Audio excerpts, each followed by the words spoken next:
Bienvenidos a este día sábado. Para que exista lo creado, tiene que existir lógicamente el creador. Antes de que comencemos, quiero pedirles por favor a los hermanos que han estado ya varios años, este tema lo conocen bien, pero por favor debemos de tener paciencia porque hay nuevas personas que también deben de conocer o necesitan conocer, necesitan saber. Además que lo que vamos a estudiar y a ver en este día es necesario recordarlo, conocerlo, entenderlo, para que conozcamos por qué se da lo que se da en el día de expiación. Muchos argumentan, entre otras cosas, en relación a esto que vamos a estudiar,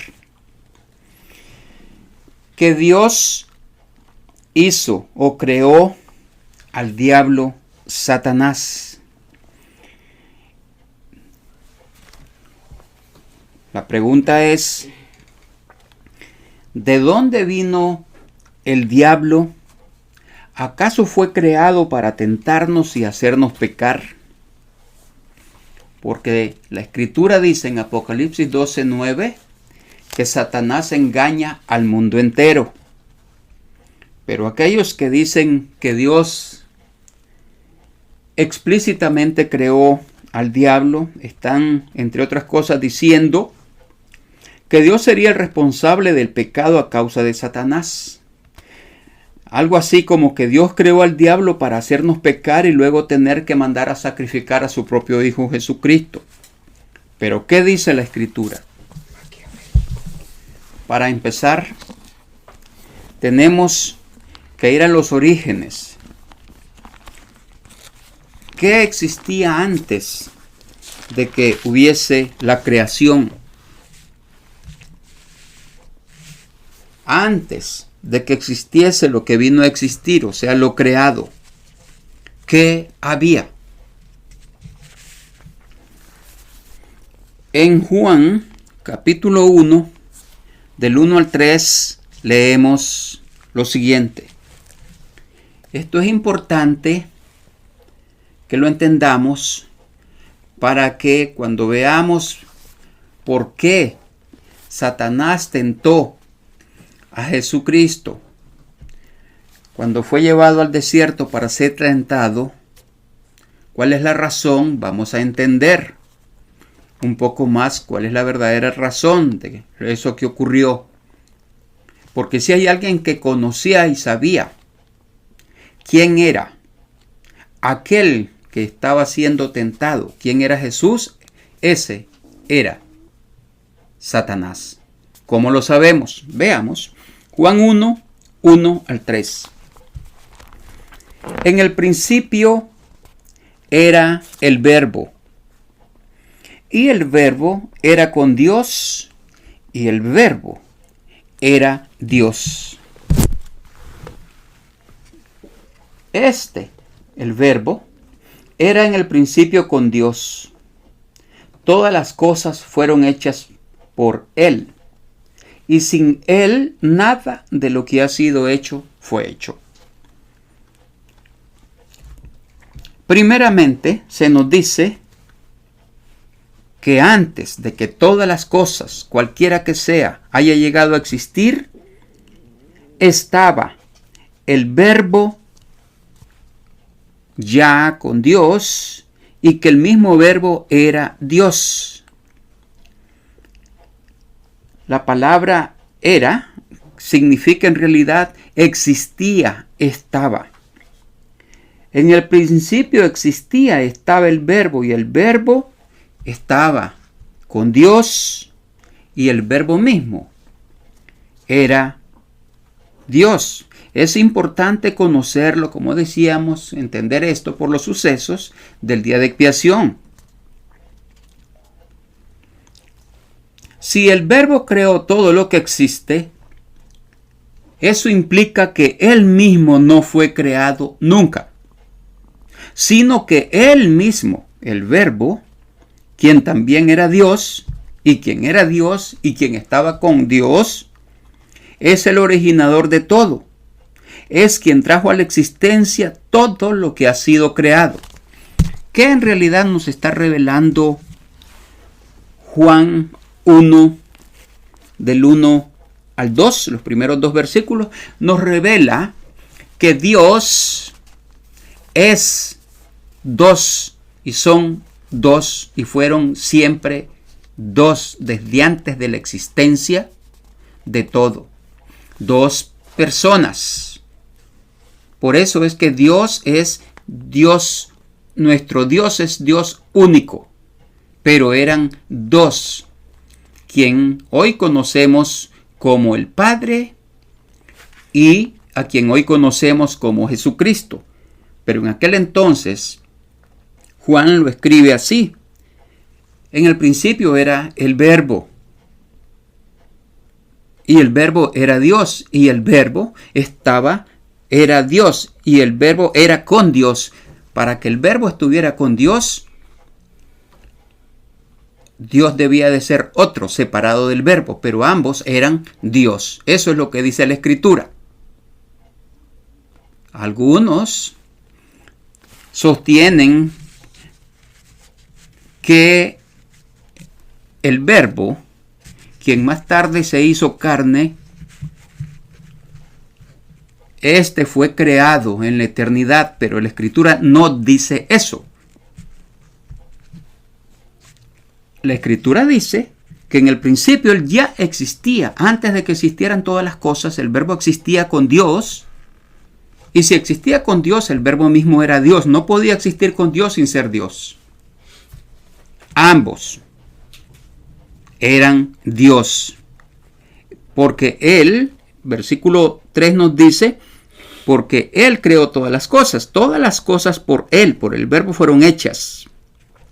Y sin Él nada de lo que ha sido hecho fue hecho. En otras palabras,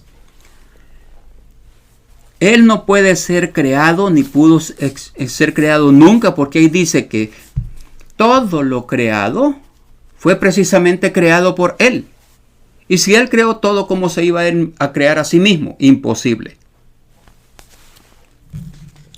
Para poder crear todo lo creado, perdonen la redundancia, debía necesariamente existir antes de todo. Él ya era con Dios. Luego la Biblia revela cuando sí empezó Dios a crear las cosas físicas. De la creación, ¿qué fue lo primero que Él hizo? En Génesis 1:1 leemos lo siguiente: en el principio creó Dios los cielos y la tierra. Por eso empezamos leyendo Juan 1:1, que también dice en el principio. Pero en el principio de Juan 1:1 es para decirnos que en el principio, al principio, primeramente, el Verbo ya estaba con Dios, ya existía. Ahora, Génesis 1 es para decirnos qué hizo el Verbo, qué fue lo primero que creó. Porque el ser de Dios que creó todas las cosas es el que hoy conocemos como Jesucristo. Pero que en aquel entonces no era conocido como Jesucristo. Juan dice el Verbo, pero antes fue conocido como el Eterno. O Dios. Génesis 1:1 de nuevo. En el principio creó Dios los cielos y la tierra. Dios, está diciendo aquí, tuvo que ser y fue antes de todo para poderlo crear. ¿Y qué más dice la Escritura en relación a este que creó los cielos y la tierra? En Isaías 44:24 leemos lo siguiente. Isaías 44:24. Así dice el Eterno, tu Redentor, que te formó desde el vientre. Yo, el Eterno, que lo hago todo, que extiendo solo los cielos, que extiendo la tierra por mí mismo.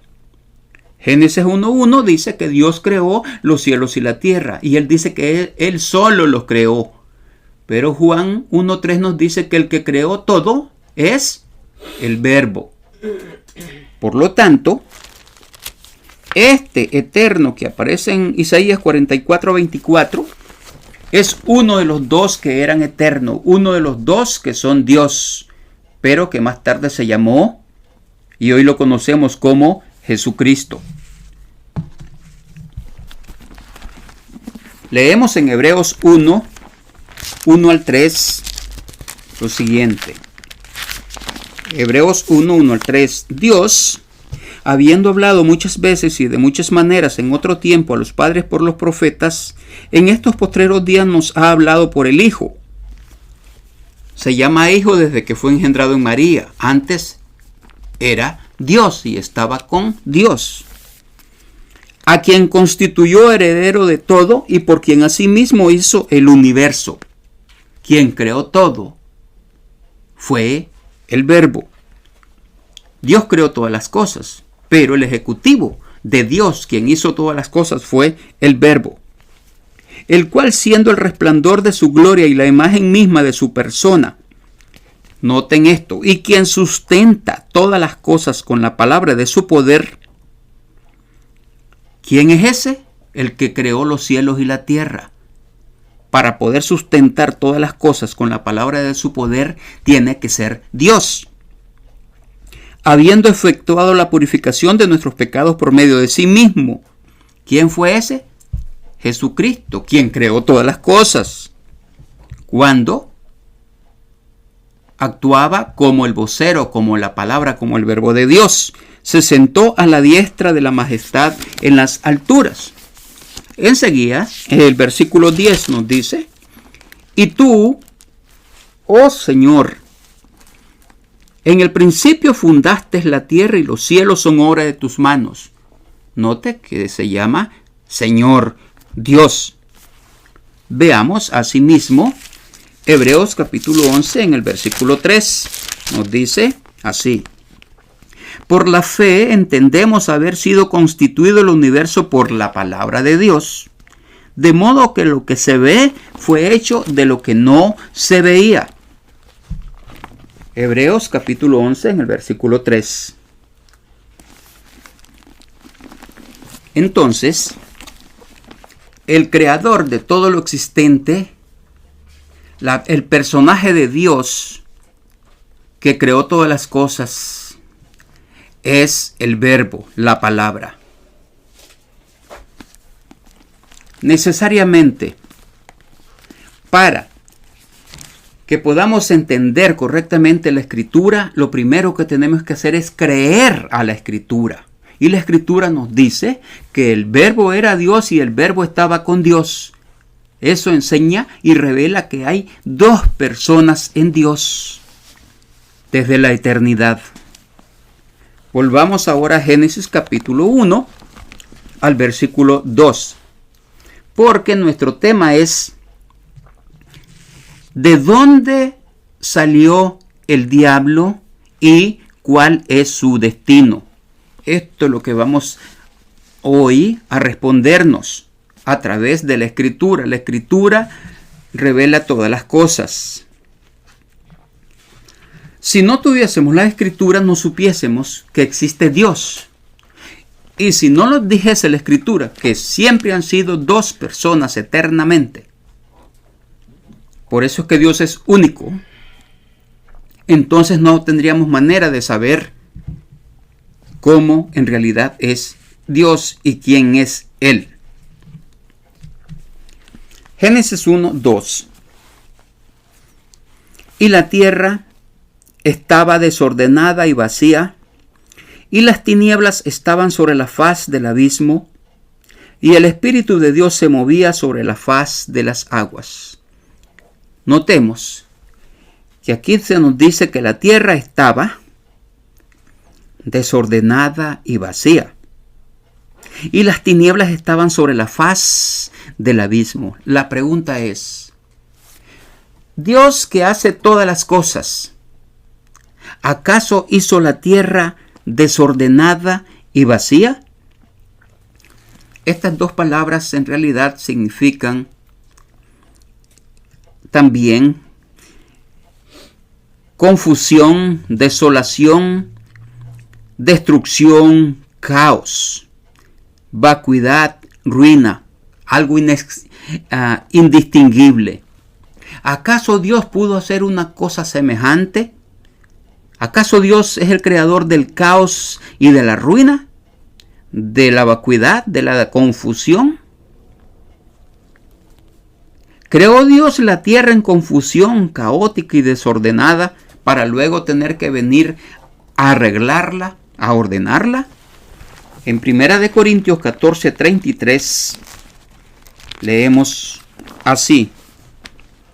1 Corintios 14:33. Pues Dios no es Dios de confusión, sino de paz. Claramente establece que Dios no, si hace una cosa, no la hace confusa, no la hace caótica, no la hace en ruinas. Pero el versículo 2 de Génesis 1 dice, y la tierra estaba desordenada y vacía.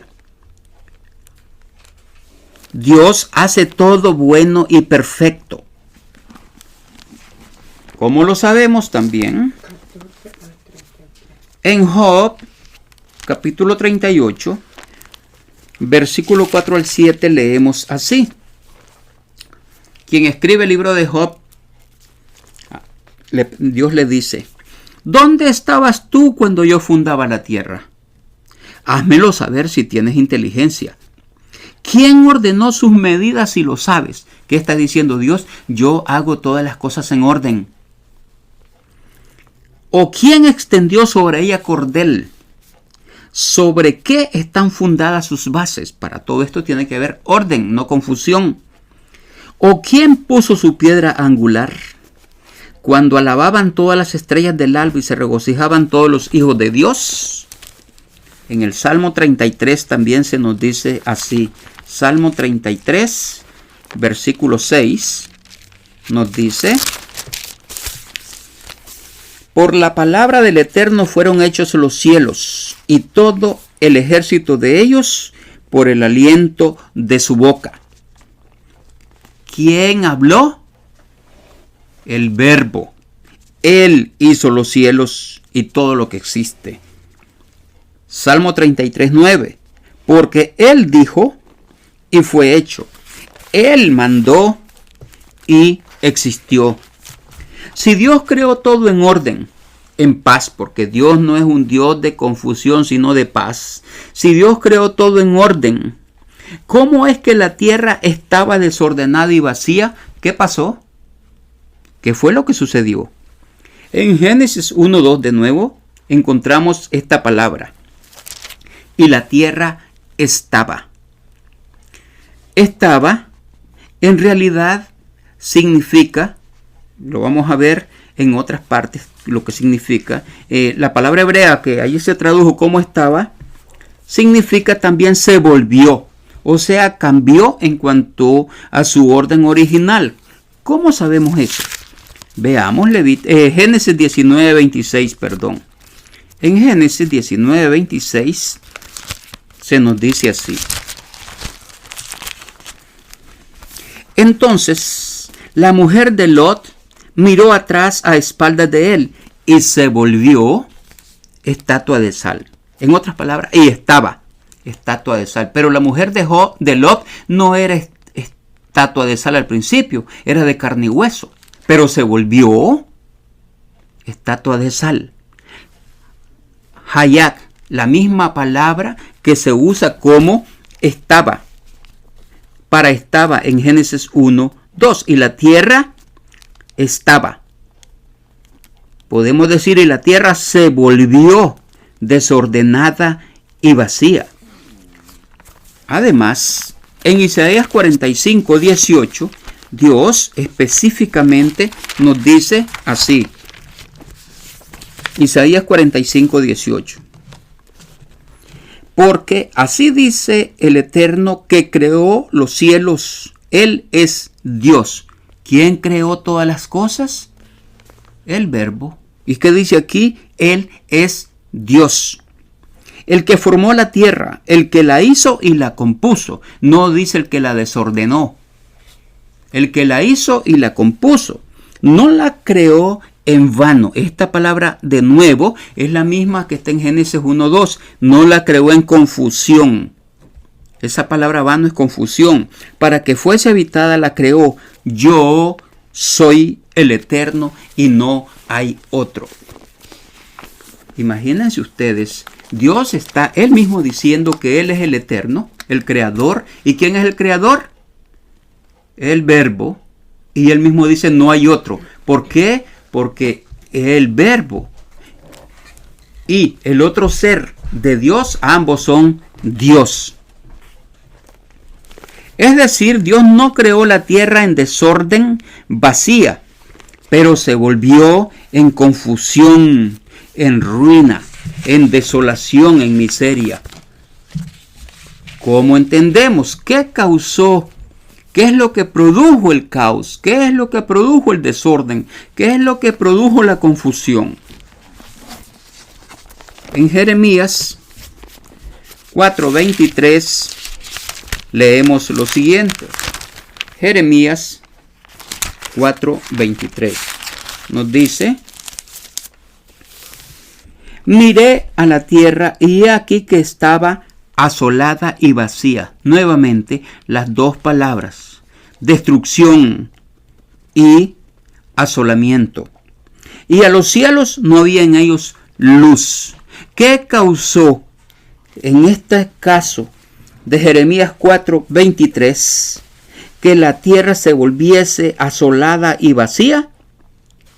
El versículo 22, del 20 de Jeremías nos dice, nos da la razón, la causa. Quebrantamiento sobre quebrantamiento es anunciado porque toda la tierra es destruida. De repente son destruidas mis tiendas, en un momento mis cortinas. ¿Hasta cuándo he de ver bandera? ¿He de oír sonido de trompeta? Porque mi pueblo es necio. No me conocieron. Son hijos ignorantes y no son entendidos. Son sabios para hacer el mal, o sea, para pecar. Pero hacer el bien no supieron. Miré a la tierra y aquí que estaba asolada y vacía. ¿A causa de qué? Del pecado. ¿Qué causó la confusión y que la tierra estuviese vacía? Y en Génesis 1:2, el pecado. Pero ¿cuál pecado? Eso es lo que tenemos que ver. El pecado, la desobediencia, la rebelión es lo que produjo la ruina y la confusión. En Isaías 34:11, ya hemos leído Jeremías 4:23, ahora veamos Isaías 34:11. Isaías 34:11 nos dice lo siguiente: se adueñarán de ella el pelícano y el erizo. La lechuza y el cuervo morarán en ella, y se extenderá sobre ella cordel de destrucción y niveles de asolamiento. De nuevo, las mismas palabras de Génesis 1:2. ¿A qué se está refiriendo esto? Al pecado. El pecado es lo que ocasiona la destrucción, el asolamiento. La pregunta es, ¿qué pecado tan grande causaría que la tierra se volviese destrucción, asolamiento, vacía, en confusión y caos? ¿Qué pudo ocasionar que toda la tierra, después que Dios la hizo, al principio Dios creó los cielos y la tierra, y luego la tierra se volvió confusa y vacía, en destrucción y caos? ¿Qué ocasionó? ¿Qué tipo de pecado pudo ocasionar a la tierra que se volviese en caos? Dios revela todas las cosas. En la epístola segunda de Pedro, capítulo 2, en el versículo 5, nos dice lo siguiente. Veamos, notemos. 2:5 de Isaías. De segunda de Pedro 2:5. Y si no perdonó al mundo antiguo, está hablando del mundo desde Adán hasta Noé, sino que guardó a Noé pregonero de justicia con otras 7 personas, trayendo el diluvio sobre el mundo de los impíos. Fíjese bien cómo el mundo antiguo, aquel mundo desde Adán a Noé, fue anegado a causa de los impíos, un pecado en extremo. ¿Cómo quedó la tierra después de ese diluvio espantosa? ¿Cómo quedaría la tierra a causa del pecado? ¿Se imagina usted cuando viene una inundación o un huracán? ¿Cómo queda una ciudad, un pueblo, o una villa, una aldea, lo que sea? En confusión terrible. ¿Cómo habrá quedado la tierra después del diluvio? Horrible. ¿Y cuál fue la causa? El pecado. Ahora, veamos esto. ¿Quiénes pecaron antes de Adán y del tiempo de Noé, antes de ese mundo antiguo, antes de la época de Adán hasta Noé? El versículo 4 nos dice lo siguiente, segunda de Pedro 2:4. Y aquí vamos. Vamos a ver en orden, porque Pedro escribe en orden cronológico 3 grupos de pecados que se dieron en 3 diferentes épocas con 3 diferentes resultados o castigo. Versículo 4. Porque si Dios no perdonó a los ángeles que pecaron, entonces pecaron los ángeles. ¿Pueden pecar los ángeles? Algunos dicen no porque son santos, pero aquí dice que los ángeles pecaron. Vamos a ver si pueden o no. La escritura lo dice, aquí lo está diciendo claro, pero vamos a ver cuándo y quiénes. Porque si Dios no perdonó a los ángeles que pecaron, sino que arrojándolos al Tártaros, los entregó a prisiones de oscuridad para ser reservados al juicio. Note, ¿qué ocasionó aquella destrucción primero a la tierra? El pecado de los ángeles. Luego, Dios en 6 días reconstruyó la tierra y se la entregó a Adán y Eva. ¿Pero qué sucede? Otro grupo de gente pecadora, versículo 5. Y si no perdonó al mundo antiguo, sino que guardó a Noé pregonero de justicia con otras 7 personas, trayendo el diluvio sobre el mundo de los impíos. Pero viene un caso más. Otro grupo de pecadores con su debido juicio. Versículo 6. Y si condenó por destrucción. Fíjese bien lo que ocurrió cuando la gente pecó. Destrucción, la misma palabra de Génesis 1:2. A las ciudades de Sodoma y de Gomorra, reduciéndolas a ceniza y poniéndolas de ejemplo, y a los que habían de vivir impíamente. Note bien que todas estas cuestiones es como un ejemplo para este tiempo y para todos los tiempos. Entonces, aquí aquí la escritura habla del pecado de 3 diferentes grupos. De los ángeles antes de que existiera el hombre. Del hombre desde Adán hasta Noé y luego, como ejemplo, a Sodoma y Gomorra. Pero la pregunta es, ¿qué tipo de pecado entonces hicieron aquellos ángeles que pecaron? ¿Y por qué Pedro dice eso? La respuesta la tiene el mismo Pedro un poquitito antes, en los versículos 1 al 3 de su misma segunda de Pedro 2. Veamos.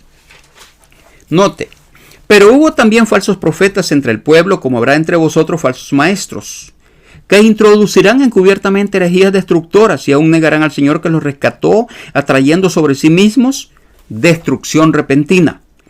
Y muchos seguirán sus disoluciones como verdad, por causa de los cuales el camino de la verdad será blasfemado. Note esto, el versículo 3 es importante porque luego nos vamos a referir a un ser que empezó todo.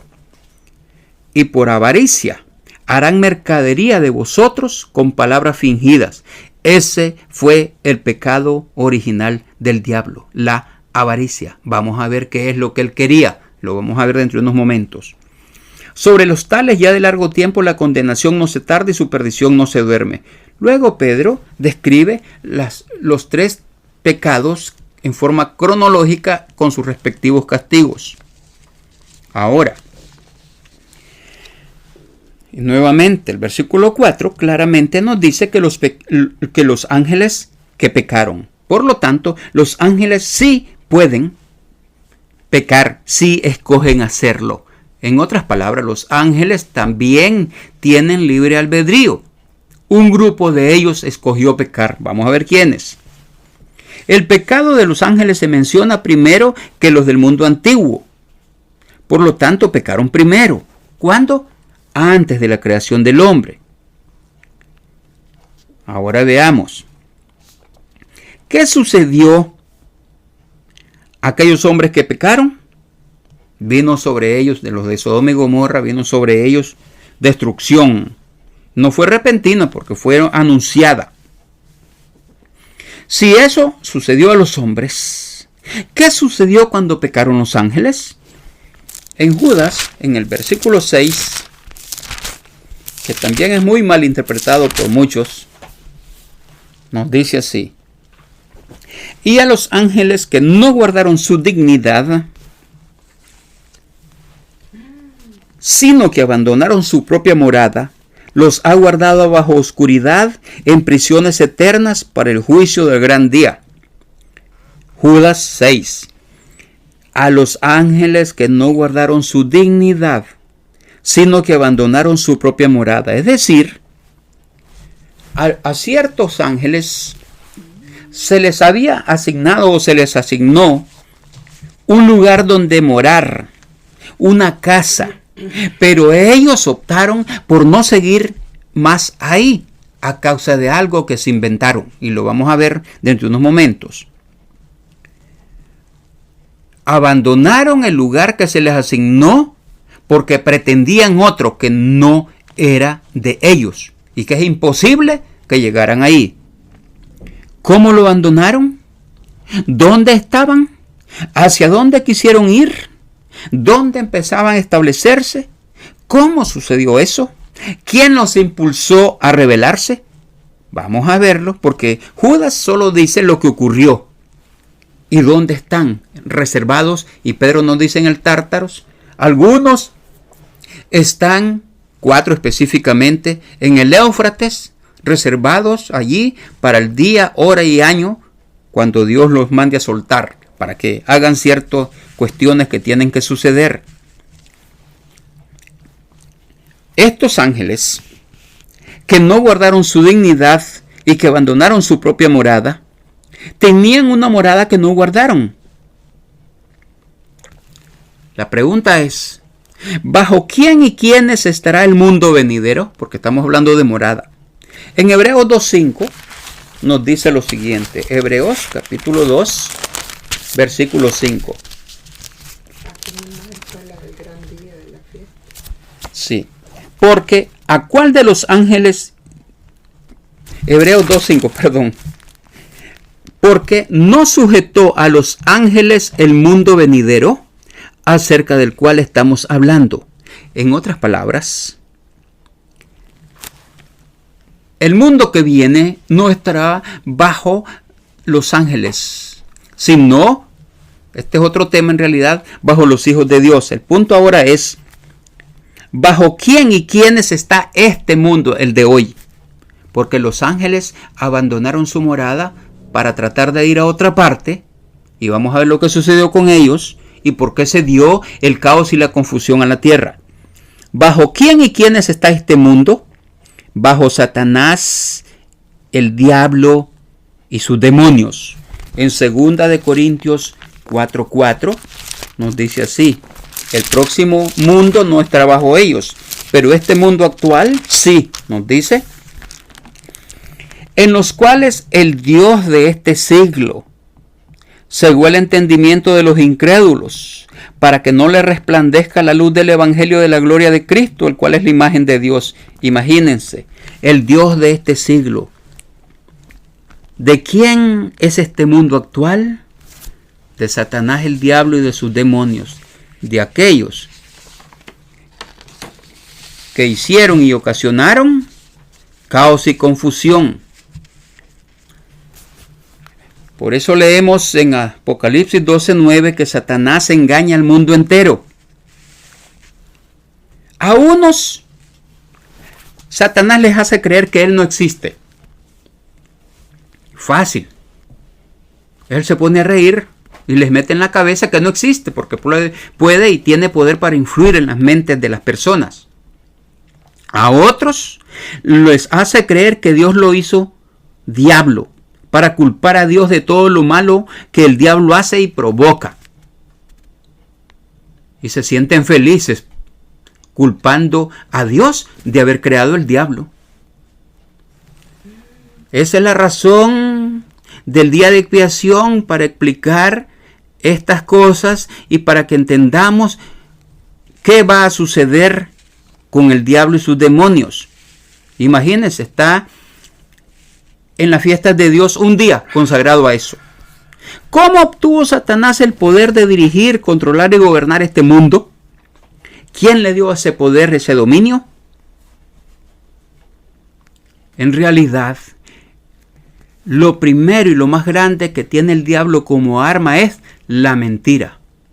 Él es el padre de la mentira. Miente en todo lo relacionado a Dios y a su plan. Miente en cuanto a él mismo. Él dice, hagan, y les hace creer, yo no existo. Dios me hizo diablo. Así como soy de malo, así me hizo. Vamos. El diablo miente en todo. Pero ¿qué fue lo que ocurrió en realidad? Vamos a ver cómo y cuándo se llenó de orgullo y vanidad, provocando la rebelión que arrastró a 1/3 de ángeles. Y su arma fue la mentira, porque él es el padre de la mentira. Vamos entonces a examinar y recordemos que el creador de todas las cosas es el Verbo. Es Dios, pero el creador, el ejecutivo creador de Dios es el Verbo. Lo que vamos a leer nos dice así. Recordemos eso, sí. Sin embargo, Ezequiel 28, 1 y 2. Leamos, busquemos Ezequiel 28, 1 y 2. Notemos esto. Estas cosas son importantes porque mucho de lo que está escrito en el Antiguo Testamento es un antitipo de lo que viene y está en el Apocalipsis, como lo vamos a ver de pasada en unos segundos. Sí, es un tipo, sí. Es un tipo de lo que viene. Deje a la inversa, ¿no? Ezequiel 28, 1 y 2 nos dice: vino a mí palabra del Eterno diciendo, hijo de hombre, di al príncipe de Tiro. Fíjense bien. Aquí está hablando al gobernante humano de Tiro. Pero, ¿qué es lo que se le metió en la cabeza a ese gobernante humano de Tiro? ¿Y quién le metió eso en la cabeza? Hijo de hombre, di al príncipe de Tiro. Así ha dicho el Señor, el Eterno el Señor. Por cuanto se enalteció tu corazón y dijiste, yo soy un Dios. En el trono de Dios estoy sentado en medio de los mares, siendo tú hombre y no Dios, y has puesto tu corazón como corazón de Dios. Fijémonos y note. A él se le metió, a este príncipe, que él era Dios y que se sentaba en el trono de Dios. Vamos a ver algo que tiene que ocurrir, porque este tipifica a alguien del tiempo del fin también, este príncipe de Tiro. Pero ¿quién le indujo a que pensara eso? Lo veremos. Ahora veamos versículos 3 al 9. Después vamos a revenir sobre esto. He aquí que tú eres más sabio que Daniel. No hay secreto que te sea oculto. Con tu sabiduría y con tu prudencia has acumulado riquezas. Has hecho muchas contrataciones. Y has adquirido oro y plata en tus tesoros. Con la grandeza de tu sabiduría en tus contrataciones. Fíjese la palabra contrataciones. Recuerden lo que leímos allá en 2 de Pedro 2, 3. Por las grandes avaricias, por mucha avaricia, por tus contrataciones, has multiplicado tus riquezas y a causa de tus riquezas se ha enaltecido tu corazón. Por tanto, así ha dicho el Eterno el Señor, por cuanto pusiste tu corazón como corazón de Dios, Por tanto, he aquí yo traigo sobre ti extranjeros, los fuertes de las naciones, que desenvainarán sus espadas contra la hermosura de tu sabiduría y mancharán tu esplendor. Al sepulcro te harán descender y morirás con la muerte de los que mueren en medio de los mares. ¿Hablarás delante del que te mate diciendo yo soy Dios? Tú, hombre, eres, y no Dios, en la mano de tu matador. Ahora bien, volvamos al versículo 2. Di al príncipe de Tiro: así ha dicho el Señor, por cuanto se enalteció tu corazón y dijiste, yo soy un Dios. Fíjense en esto: en el trono de Dios estoy sentado en medio de los mares, siendo tú hombre y no Dios, y has puesto tu corazón como corazón de Dios. Versículo 6. Por cuanto pusiste tu corazón como corazón de Dios. ¿Dónde está eso? En segunda de Tesalonicenses, en relación al hombre. Porque en todos estos casos hay dos. Uno, el físico que gobierna, y otro, el invisible que lo controla. El espíritu invisible que está detrás de él, que es el verdadero poder, como se dice en español, tras bambalinas. Veamos segunda de Tesalonicenses 2, 3 al 4. Nadie os engañe en ninguna manera, porque no vendrá el Señor, en este caso, sin que antes venga la apostasía y se manifieste el hombre de pecado, el hijo de perdición. Noten esto: el cual se opone y se levanta contra todo lo que se llama Dios o es objeto de culto, tanto que se sienta en el templo de Dios como Dios, haciéndose pasar por Dios. Esta es la bestia de Apocalipsis capítulo 13, el hombre de pecado. Estaba representado por el príncipe de Tiro. Pero ¿quién está detrás del príncipe de Tiro y quién está detrás de este hombre que se va a sentar y se va a hacer pasar por Dios? Satanás, el diablo. ¿Cómo lo sabemos? En Apocalipsis 13, versículo, veamos Apocalipsis 13, versículo 2, dice así: 13:2. Y la bestia que vi era semejante a un leopardo, y sus pies como de oso, y su boca como boca de león. Y el dragón le dio su poder y su trono y grande autoridad. Detrás del hombre inicuo, que es un hombre humano, estará el dragón, la serpiente antigua, Satanás, el diablo. Segundo de Tesalonicenses 2:9. Inicuo, cuyo advenimiento es por obra de Satanás, con gran poder y señales y prodigios mentirosos. ¿Y eso qué tiene que ver con el origen de Satanás? Bueno, eso es lo que vamos a ver.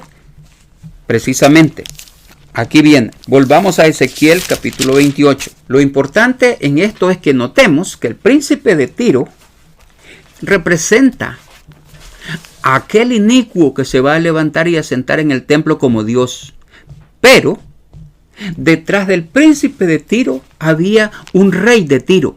¿Quién era? Igual, detrás del hombre de pecado, del hombre inicuo, se va a sentar, va a estar otro. Ya sabemos que es Satanás, el diablo, el dragón. ¿Quién estaba detrás del poder en Tiro? Vamos a ver ahora quién tenía el verdadero poder en Tiro. Ezequiel 28:12. Veamos. En Edén, en 28:12. Hijo de hombre, levanta endechas sobre el rey de Tiro. Fíjense bien, ahora ya no está hablando del príncipe. El príncipe era el gobernante físico. Este rey, el verdadero poder detrás del trono, es otro ser, no físico. Así ha dicho el Eterno el Señor: tú eras el sello de la perfección, lleno de sabiduría y acabado de hermosura. Este es Satanás, el rey quien poseía al príncipe de Tiro. Dios revela que el rey de Tiro no es otro sino Satanás, aquel que fue echado del monte de Dios por su rebelión, como lo vamos a ver. Es el mismo que representa al dragón de Apocalipsis 13:2 y el mismo que es el Satanás que le dé el poder al hombre inicuo, segunda de Tesalonicenses. Hijo de hombre, levanta endecha sobre el rey de Tiro y dile, así ha dicho el Eterno el Señor, tú eras el sello de la perfección, lleno de sabiduría y acabado de hermosura. En Edén, en el huerto de Dios estuviste. El príncipe de Tiro no pudo estar allí, en el huerto de Edén. De toda piedra preciosa era tu vestidura, de cornerina, topacio, jaspe, crisólito, berilo y ónice, de zafiro, carbunclo, esmeralda y oro. Los primores de tus tamboriles y flautas estuvieron preparados para ti en el día de tu creación. Notemos, aquel que estaba detrás del trono, detrás del príncipe en Tiro, fue un ser creado. No dice desde el día en que naciste de una mujer, no, dice desde el día en el día de tu creación. ¿Quiénes estuvieron en el Edén para empezar? Recuerden, ¿quiénes estuvieron en el jardín del Edén desde el principio? ¿Quiénes fueron allá? Estuvieron Dios, el creador, en este caso el verbo. ¿Quiénes más? Adán y Eva. ¿Quién otro estuvo en el jardín del Edén? La serpiente. Cuando Adán y Eva pecaron, nadie volvió a entrar. Un querubín cuidó para que nadie entrase más. Por eso hoy dice, en el Edén, en el huerto de Dios estuviste. ¿Quién? El poder detrás del trono en Tiro. Aquel que respaldaba al príncipe de Tiro, el verdadero rey de Tiro. El verdadero hombre, el verdadero ser que hizo creer aquel hombre que era Dios y que se podía sentar en el trono de Dios. El versículo 13, en la segunda parte, los primores de tus tamboriles y flautas estuvieron preparados para ti en el día de tu creación. ¿Fue creado un ser maligno? No. Un ser perfecto. Un ser lleno de sabiduría. Un ser lleno de hermosura. Un ser grande. Un ser único. Los primores estuvieron en el día de tu creación. ¿Acaso Dios creó un diablo y lo celebró con júbilo? ¿A quién se le puede ocurrir semejante cosa? Versículo 14. ¿Qué fue lo que Dios creó? Tú, querubín grande. Dios creó un querubín. Eso fue lo que Él creó. Querubín grande protector. Yo te puse en el santo monte de Dios. Allí estuviste. En medio de las piedras te paseabas. ¿De qué santo monte de Dios está hablando? Del trono de Dios. No lo puso en el trono. Lo puso. Lo llevó allí donde estaba Dios mismo. ¿Para qué? Él era el ser que Dios creó, el que era perfecto, hermoso y lleno de sabiduría, acabado de hermosura. Era un querubín grande, protector, cubriendo el trono de Dios. ¿Cómo lo sabemos? Veamos Éxodo 25, 17 al 20. ¿Qué dice? Dios creó un querubín. ¿Qué hay cubriendo el trono de Dios? Éxodo 25, 17 al 20. Nos dice, le dice Dios a Moisés, la orden que le dio. Y harás un propiciatorio de oro fino, cuya longitud será de 2 codos y medio y su anchura de codo y medio. Harás también, note, 2 querubines de oro, labrados a martillo. Los harás en los 2 extremos del propiciatorio. Harás pues un querubín en un extremo y un querubín en el otro extremo de una pieza con el propiciatorio. Harás los querubines en sus 2 extremos. Y los querubines extenderán por encima las alas, cubriendo con sus alas el propiciatorio que representaba el trono de Dios. Sus rostros el uno enfrente del otro, mirando al propiciatorio, los rostros de los querubines. Volvamos a Ezequiel 28:14. Tú, querubín grande protector, yo te puse en el santo monte de Dios para que lo estuviera protegiendo, para que estuviera protegiendo. Allí estuviste, en medio de las piedras te paseabas. yo te puse en el santo monte. ¿Qué es el santo monte? Sión, en los cielos, la ciudad celestial. Si ustedes quieren ver cómo son los querubines, pueden leerlo en Ezequiel capítulo 10, para que tengan idea cómo fue el ser que Dios creó, en el versículo 1 en adelante. Fíjense, bueno, leamos el versículo 1. Ezequiel 10:1. Miré, y he aquí en la expansión que había sobre la cabeza de los querubines, como una piedra de zafiro, que parecía como semejanza de un trono que se mostró sobre ellos. Imagínense. Ahora, el versículo 8 y 9. Y apareció en los querubines la figura de una mano de hombre debajo de sus alas. Y miré y aquí 4 ruedas junto a los querubines, junto a cada querubín una rueda, y el aspecto de las ruedas era como de un crisólito. Versículo 12. Y todo su cuerpo, sus espaldas, sus manos, sus alas y las ruedas estaban llenos de ojos alrededor en sus 4 ruedas. Versículo 14. Y cada uno tenía 4 caras, los querubines. La primera era rostro de querubín, la segunda de hombre, la tercera cara de león, la cuarta cara de águila. ¿Se imaginan ustedes cómo son los querubines que están allá en el monte de Sión cubriendo el trono de Dios? Uno de esos fue creado por el Verbo y fue puesto en el santo monte de Dios como querubín grande protector. Allí estuviste, en medio de las piedras de fuego te paseabas. ¿Qué sucedió entonces? Ezequiel 28:15. Ezequiel 28:15. Y notemos bien lo que dice. Perfecto eras en todos tus caminos desde el día en que fuiste creado. Ese rey de Tiro que estaba gobernando en realidad en el príncipe de Tiro era este querubín. Eso está en lo que está diciendo aquí. Perfecto eras en todos tus caminos desde el día que fuiste creado. Pero pasó algo. Perfecto quiere decir sin pecado. Eras en todos tus caminos desde el día en que fuiste creado. Entonces, en cierto momento ocurrió algo.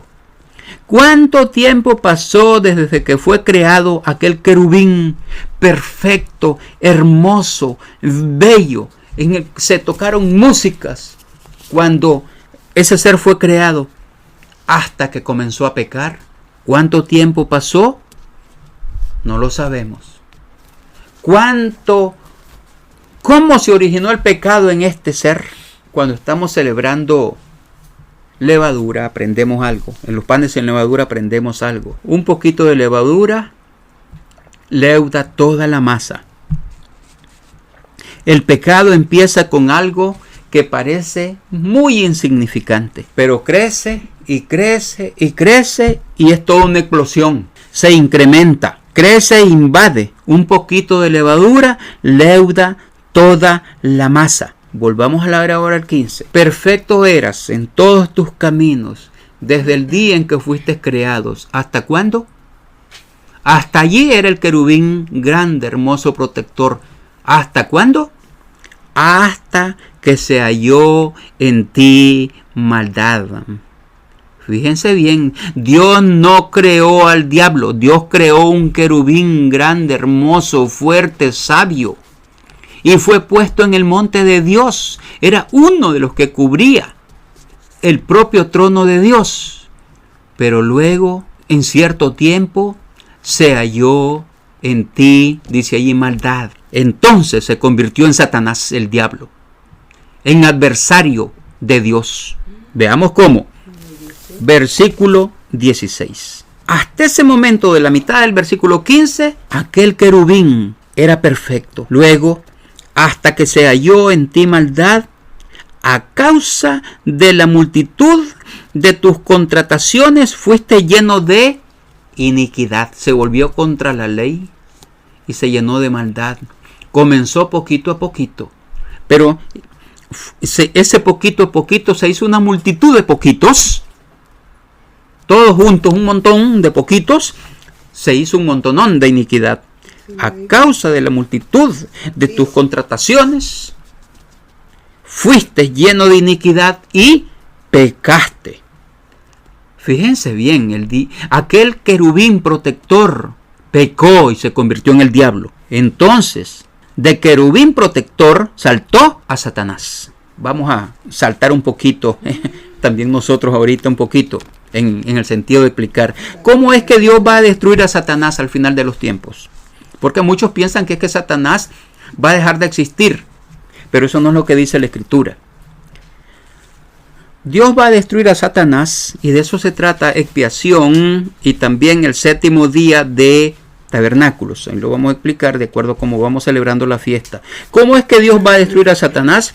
Removiéndolo completamente. Eso es lo que dice expiación, eso es lo que explica expiación. Siendo su destino final estar o ir en la oscuridad más densa para siempre. Eso destruye todas las obras del diablo. Todo lo que Satanás puede hacer se convertirá en densa oscuridad al final. Satanás simplemente no puede morir porque es un espíritu. La destrucción de un ser de espíritu no es su aniquilación como ser, sino que es su completa remoción y la contención, o sea, que esté en las más oscuras y densas tinieblas, o sea, como lo vamos a ver, esa se llama la destrucción de Satanás. Eso lo estudiaremos a fondo en el séptimo día de la fiesta de tabernáculos. Por ahora sigamos con Ezequiel 28, versículo 16 y 17. Nos dice así, otra vez.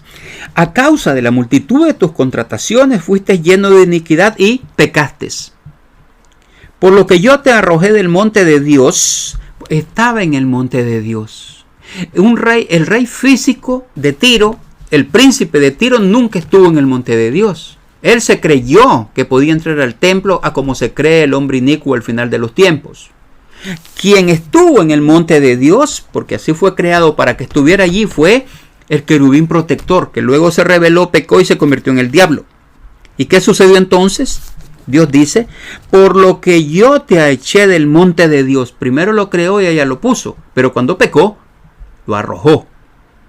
Y te arrojé de entre las piedras de fuego, oh querubín protector. Se nota que a Dios le dolió en su alma, pero lo tuvo que hacer. Hasta allí todavía le dijo, oh querubín protector. En otras palabras, qué lástima que me das. Lo tiró de los cielos. Se enalteció tu corazón a causa de tu hermosura. Corrompiste tu sabiduría a causa de tu esplendor. Yo te arrojaré por tierra. Porque falta otra vez. Él va a querer ascender y votar a Dios. Falta todavía, ya está en el Apocalipsis. Yo te arrojaré por tierra, delante de los reyes te pondré para que miren en ti. Versículo 18. Con la multitud de tus maldades y con la iniquidad de tus contrataciones profanaste tu santuario. ¿Qué es lo que leímos en Judas 6?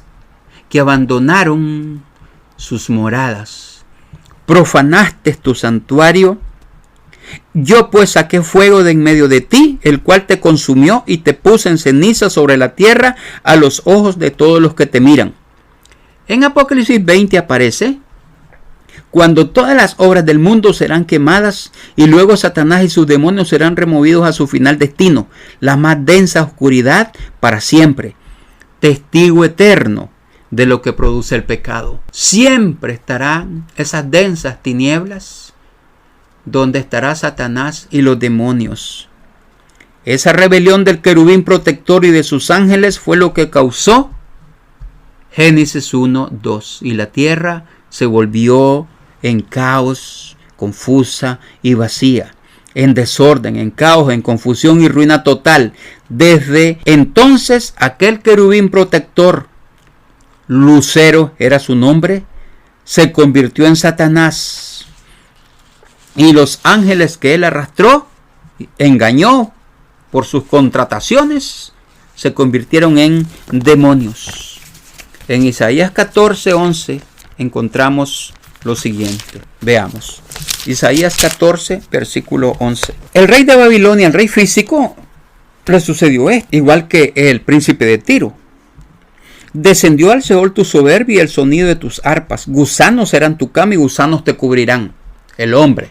Pero el poder detrás de él no. Versículo 12. ¿Quién era el poder detrás de ese príncipe? Detrás del rey de Babilonia.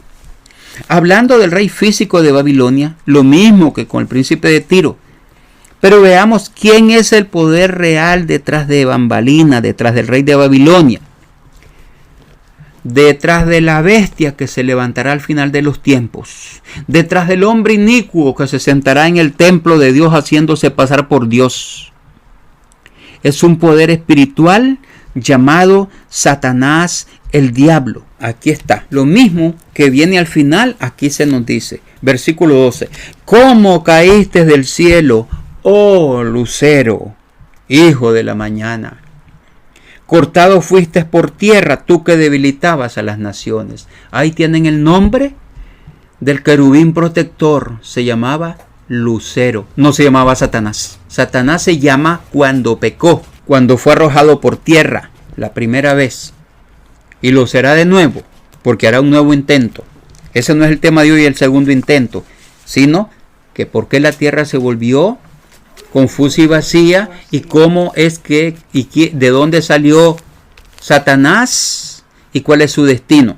Estamos viendo de dónde salió. Fue creado un querubín grande protector llamado Lucero, pero se enalteció por su hermosura y pecó en su corazón y arrastró con sus maldades a un tercio de los ángeles. Recordemos, esto es exactamente lo que va a pasar al final. La bestia sentada en el trono. Pero ¿quién lo pone?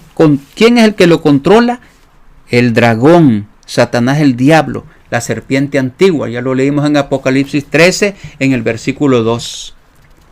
Ahora veamos de nuevo Isaías 14, 12 y 13.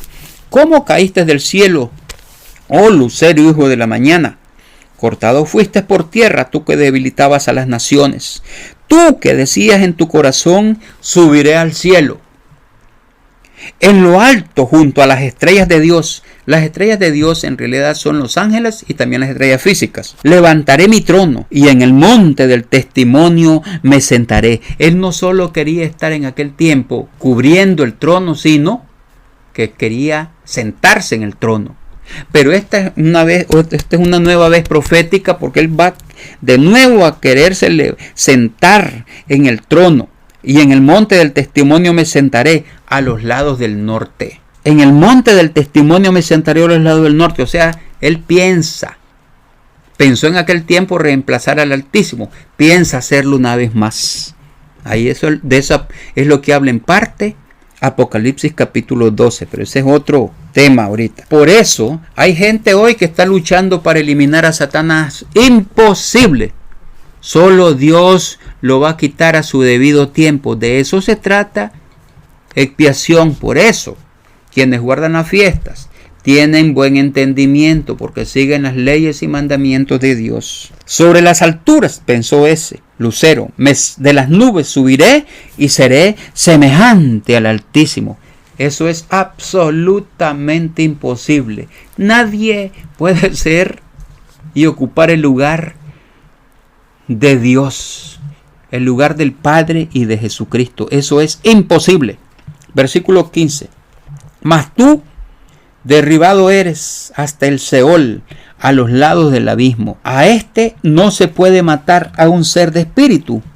Por eso su confinamiento es el abismo y la más densa oscuridad por siempre. Los ángeles tienen en realidad libre albedrío. Quienes no pecaron siguen hoy siendo llamados los santos ángeles de Dios. Quienes siguieron a Lucero, un tercio de todos los ángeles, y pecaron, se convirtieron a sí mismos en ángeles del diablo o demonios, teniendo como jefe al mismísimo Satanás el diablo, aquel que fue Lucero, aquel que fue querubín protector. Como veremos en expiación, en la tentación a Jesús, Satanás sabía que luchaba contra el Creador mismo y lo quería destruir y derrotar.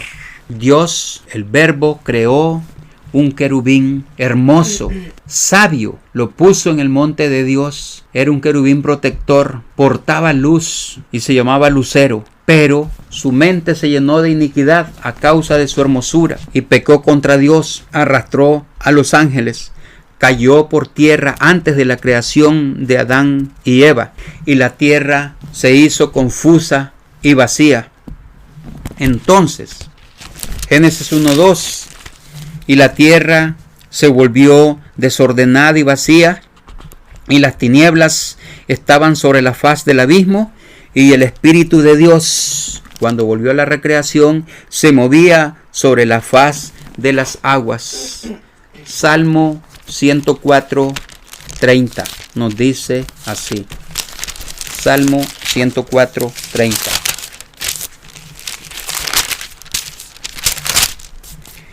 Envías tu espíritu, son creadas, y renuevas la faz de la tierra. Le tomó al verbo 6 días para poner de nuevo la tierra en orden y habitable para el hombre. Pero Dios, cuando pecaron los ángeles, no socorrió a los ángeles. Eso nos dice Hebreos 2:15 al 16. ¿Por qué? Porque ellos ya sabían lo que era Dios y quién era Dios. Recuerden, si Dios no perdonó a los ángeles que pecaron, sino que arrojándolos al tártaro los entregó a prisiones de oscuridad para ser reservados a juicio. ¿Para qué? Para ellos está reservada la más densa oscuridad para siempre, de acuerdo a 2 de Pedro 2:17. Y por eso Dios nos dice que aquellos que no quieran recibir el amor de la verdad, por cuanto no recibieron el amor de la verdad para ser salvos, Dios les envía otro espíritu,